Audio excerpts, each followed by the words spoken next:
Jika kamu mendengar suara gemerincing pedang di dekat kaldera Tambora, tutup telingamu rapat-rapat, atau kamu akan ikut barisan mereka selamanya.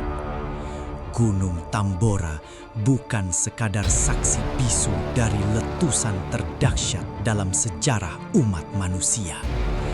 Di balik pesonanya yang mematikan dan kalderanya yang menganga lebar layaknya gerbang menuju dunia bawah, tersimpan sebuah rahasia gelap yang tak pernah tertulis di buku panduan pendakian manapun. Para pendaki menyebutnya sebagai fenomena akustik mistis, sebuah anomali suara di mana hembusan angin membawa gema masa lalu yang menolak untuk mati. Namun, tahukah kamu bahwa suara-suara itu bukanlah sekadar gema kosong? Kembali ke masa lalu, letusan dahsyat tahun 1815 tidak hanya mengubur 3 kerajaan besar, tetapi juga menyapu bersih ribuan prajurit yang sedang bersiap di medan perang. Kerajaan Tambora, Pekat, dan Sanggar lenyap dalam sekejap mata, tertelan oleh kemarahan bumi.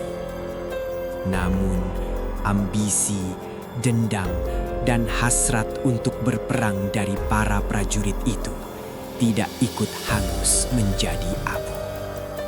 Jiwa-jiwa mereka terperangkap di dimensi antara hidup dan mati, terus mengulangi detik-detik terakhir sebelum kehancuran menjemput. Disinilah letak kengerian yang sesungguhnya. Pasukan gaib ini tidak pernah berhenti berpatroli di kaldera yang tandus. Banyak yang mengira kaldera adalah tempat teraman untuk beristirahat setelah lelah. Namun, bagi mereka yang peka, bibir kawah ini adalah batas tipis antara realitas dan alam gaib. Ketika matahari tenggelam dan suhu anjlok hingga membekukan tulang, kaldera mulai bertindak seperti corong raksasa yang menangkap dan memperkuat frekuensi mistis dari masa lalu. Pendaki yang kebetulan berada di titik tertentu akan mulai merasakan getaran aneh di telinga mereka. Awalnya, itu hanya terdengar seperti hembusan angin biasa yang menyapu batuan vulkanik. Tapi perlahan, frekuensi itu berubah wujud menjadi suara yang memanggil mangsa. Mari kita ikuti jejak seorang pemuda bernama Raka, pendaki solo yang mengabaikan pantangan warga lokal untuk tidak berkemah terlalu dekat dengan bibir kaldera. Raka berdiri terpaku di tepian jurang, menatap ke dalam kegelapan kawah yang seolah membalas tatapannya dengan niat jahat. Udara saat itu terasa sangat berat, seakan ada ribuan mata kasat mata yang sedang mengawasinya dari dasar jurang. Kesunyian malam yang seharusnya menenangkan tiba-tiba terasa mencekik leher. Tidak ada suara serangga malam, tidak ada gemerisik daun. Alam semesta seolah menahan nafasnya, memberikan panggung utama bagi sesuatu yang jauh mengerikan untuk bangkit. Tiba-tiba, suhu udara merosot sangat tajam. Help, is anyone there? Nafas Raka mengepulkan uap putih yang tebal. Namun tubuhnya kaku, lumpuh oleh rasa dingin yang menusuk hingga ke sumsum tulang. Di tengah keheningan yang mencekam itu, telinganya menangkap sebuah anomali suara. Suara dentingan logam yang beradu, pelan namun irama teratur. Gemerincing pedang dan tombak tajam yang sengaja diseret di atas batu vulkanik kasar. Raka menelan ludah yang terasa pahit, mencoba merasionalkan hal tersebut sebagai gema batu yang jatuh ke dasar kawah. Namun suara itu tidak memudar. Sebaliknya, ia semakin mengeras, bergema dari dinding ke dinding kaldera. Tak lama setelah gemerincing logam itu memecah kesunyian malam, sebuah suara lain menyusul dengan cepat. Suara ringkikan kuda yang melengking tinggi membelah kegelapan malam Tambora. Suara itu begitu jernih, begitu nyata, seolah pasukan kavaleri gaib itu sedang melaju kencang tepat ke arah Raka. Ini bukanlah sekadar fenomena akustik biasa atau pantulan angin belaka. Para ahli gunung mungkin akan menyebutnya sebagai ilusi pendengaran akibat kelelahan dan hipoksia. Tetapi bagi Raka dan ratusan jiwa pendaki yang telah hilang di Tambora, suara itu adalah realitas yang mematikan. Itu adalah pawai kematian dari alam baka yang memamerkan taringnya. Raka berusaha melangkah mundur, tetapi kedua kakinya terasa seperti terpaku kuat ke tanah bebatuan. Suara teriakan perang kini mulai meledak dan bersahutan. Ratusan, mungkin ribuan suara parau laki-laki yang meneriakan aba-aba serangan mematikan dalam bahasa kuno yang tak lagi dipahami oleh manusia modern. Teriakan itu bergema hebat, berputar-putar, menciptakan badai tak terlihat di dalam kaldera raksasa, mengacaukan keseimbangan pikiran manusia. Otak Raka dipaksa dengan kejam untuk memproses kengerian yang melampaui batas kewarasan. Setiap gema yang menghantam gendang telinganya membawa gelombang keputusasaan, rasa sakit, dan amarah dari jiwa-jiwa prajurit yang terbakar ratusan tahun silam. Titik keputusasaan inilah kebenaran yang paling mengerikan terungkap dari balik kabut. Suara teriakan perang dan ringkikan kuda mistis itu bukanlah sekadar gema sisa-sisa energi dari masa lalu. Suara itu hidup, memiliki kesadaran jahat, dan membawa tujuan yang sangat spesifik. Mereka tidak hanya sedang mengulangi memori pertempuran yang gagal, melainkan sedang melakukan sebuah perekrutan paksa. Pasukan gaib Tambora sangat membutuhkan darah baru untuk mengisi barisan mereka. Mereka memanggil para pendaki yang kelelahan ekstrim, yang jiwanya sedang goyah dan yang akalnya mulai terkikis oleh kesepian absolut di puncak gunung kematian ini. Setiap teriakan parau yang memantul dari dinding batuan kaldera membawa pesan rahasia yang menembus langsung ke alam bawah sadar korban. Pesan itu membujuk, merayu dengan lembut, lalu memerintahkan Raka untuk bergabung dalam barisan abadi mereka di dasar kawah.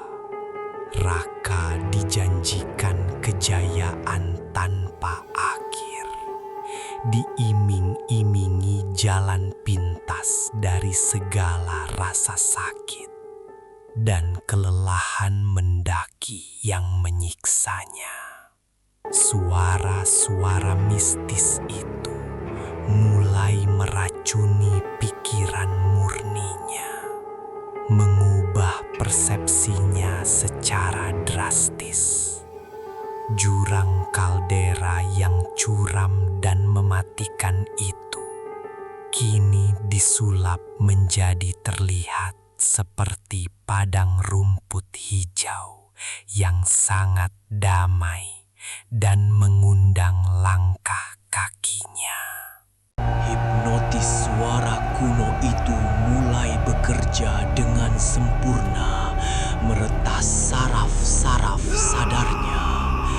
Raka yang beberapa detik sebelumnya gemetar ketakutan, kini raut wajahnya berubah menjadi kosong melompong. Matanya benar-benar kehilangan fokus, menatap lurus menembus kabut tebal di dasar kawah dengan tatapan hampa yang mengerikan. Langkah demi langkah yang tidak terkoordinasi, kakinya mulai terseret maju, semakin mendekati bibir jurang yang mematikan. Kesadarannya telah diculik sepenuhnya oleh gema teriakan perang tersebut.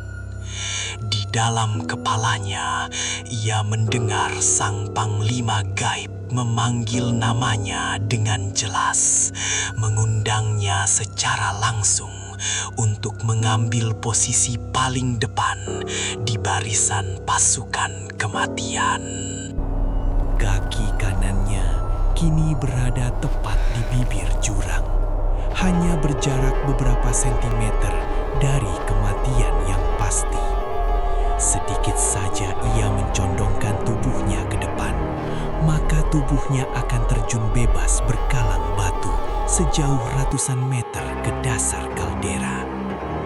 Di dimensi tak kasat mata, pasukan prajurit purba itu sudah menyeringai lebar, menantikan jatuhnya jiwa malang baru yang akan memperkuat pasukan bayangan mereka selamanya.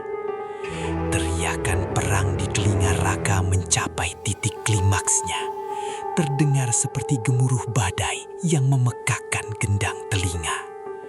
Namun, di detik-detik terakhir yang menentukan nasib jiwanya itu, secercah insting bertahan hidup manusia purba di dalam dirinya bereaksi. Dengan sisa tenaga putus asa yang entah datang dari kedalaman jiwa mana, Raka menjatuhkan dirinya ke arah belakang, menghantam tanah berbatu tajam dengan kasar. Ia langsung meringkuk ketakutan seperti janin, menekan kedua telapak tangannya ke telinga dengan tenaga yang luar biasa, berusaha memblokir frekuensi simfoni kematian itu. Ia menjerit sekuat tenaga di alam nyata, mencoba mengalahkan volume suara gaib itu dengan suaranya sendiri. Pertarungan saat ini bukan lagi melawan alam fisik dan cuaca Gunung Tambora, melainkan perang mental brutal melawan ribuan jiwa prajurit penasaran yang mengerahkan seluruh energi mistis untuk menyeretnya ke alam baka. Bumi di bawah tubuh pemuda itu seolah ikut berguncang keras, merespons amarah tak terbendung dari pasukan gaib yang baru saja gagal mendapatkan mangsanya malam ini. Suara ringkikan kuda berubah wujud menjadi jeritan melengking yang menyayat hati nurani. Sementara suara pedang baja yang beradu terdengar semakin brutal, beringas dan membabi buta. Gelombang energi negatif absolut menyapu seluruh area puncak Tambora, menciptakan tekanan udara yang sangat menghimpit paru-paru. Raka memejamkan mata rapat-rapat sambil menangis, terus merapal segala doa yang ia ingat di dalam hatinya. Ia sangat tahu melepaskan tangannya sedetik saja berarti menyerahkan jiwanya pada iblis kaldera. Dan kemudian, sama tiba-tibanya dengan kedatangan mereka yang membawa teror, suara-suara mistis itu lenyap tanpa sisa. Kegelapan magis yang mencekik napas perlahan terangkat seiring dengan seberkas sinar matahari pagi yang pucat mulai mengintip takut-takut dari ufuk timur.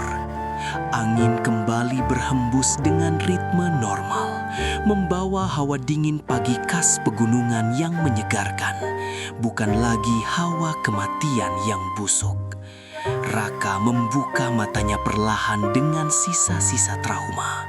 Napasnya memburu cepat, seluruh tubuhnya basah kuyup oleh keringat dingin meski suhu berada di titik beku.